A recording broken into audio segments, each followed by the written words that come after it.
Who here's heard about the happy customer machine? So effectively, the way I like to look at scaling is I view them as a happy customer machine.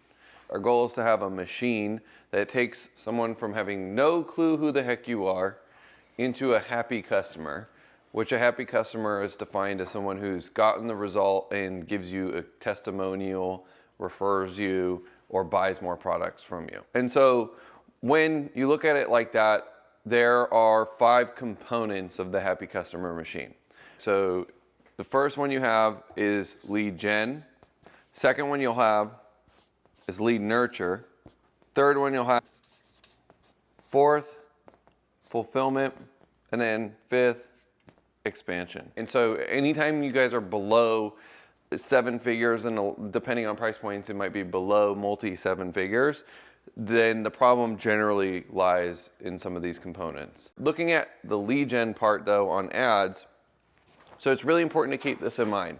So you have 2 phases of advertising, and I think a lot of people get this confused. So in the 2 phases of ads, the first phase you have is what's called the testing phase.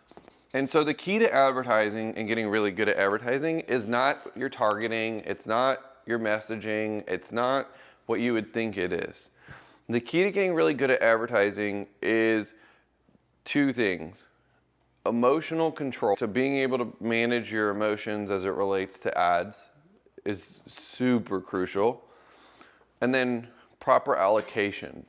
People get whacked on ads when they either don't control their emotions or they don't properly allocate. I think we all intuitively can understand what not managing your emotions looks like as it relates to ads. When you're looking at your ads all the time, you're making a zillion changes and you're turning them on and off, stuff like that. But for some people, the allocation bit is the one that's a little bit more elusive or just not necessarily intuitive. So with allocation, there's a key idea called dosage. And so dosage is the most important part in advertising, especially in the testing phase.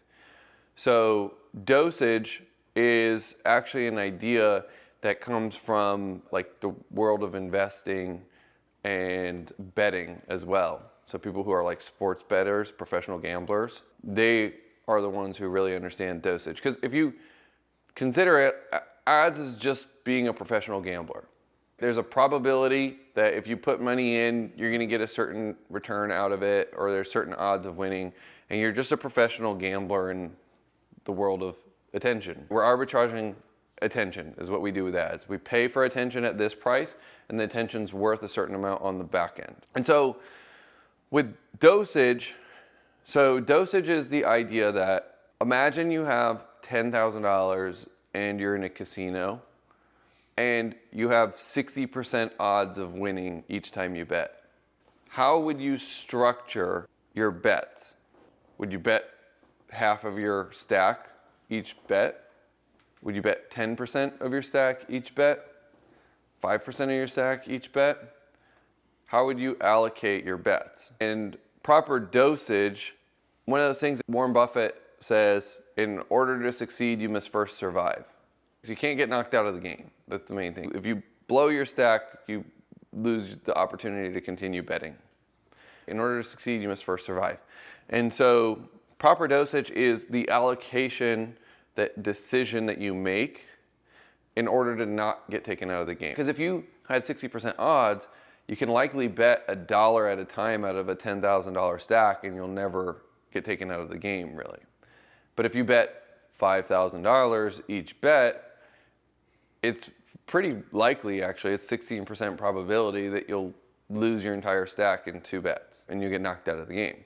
So when you're properly allocating and testing, the best kind of guideline that I have for people is spend the amount that you don't care to lose. Treat it almost like Vegas money. It doesn't affect you at all if you lose that money. Because if you do that, you'll never turn your ads off. And the key to getting through the testing phase is never turning ads off. You gotta constantly run data through the advertising set. And if you over allocate, you're gonna get emotional and you're gonna turn your ads off, and then you're gonna get knocked out of the game. Either you blow through what you have allocated to it, or you just turn it off because it's too emotionally intense for you to lose that money. And so you almost treat it like it's Vegas. What would I go to Vegas and gamble and not care to lose? It's fun money, it's play money. And so whatever that number is for you, and for people it's different, right? So it's based on what you have available in terms of cash flow and your actual cash on hand or cash reserves. But the key is to make sure that whatever you're betting, you're not afraid to lose. Because if you do that, you'll play the game way smarter. You'll stay in the game. You'll make just better decisions overall. With the testing phase, there's a couple things that we're looking to create. So if I'm testing, I need to validate creative, which creative actually boils down to 2 bits. You have your copy, and then you have your image or your video. So you're looking to make sure that your messaging's working, as well as the image is eye-catching or the video is eye-catching and it's working. The other thing you're looking to validate is audience. And you gotta know your KPIs going into it. You gotta know exactly what you're happy with. If you have no idea what to do when you're running your ads in the beginning, I recommend calculating everything on a 1% lead to sale. If you get 1% of the leads that come in buy from you, the math needs to work. So let's say, for example, you have a lead cost of $15. If 1% of those people buy, your customer acquisition cost would be what? $1,500. And so your economics would need to work off of that. So say you're looking for a 4-to-1, then you need to be selling a $6,000 product, and $15 lead cost is going to be what our KPI is that we're testing for.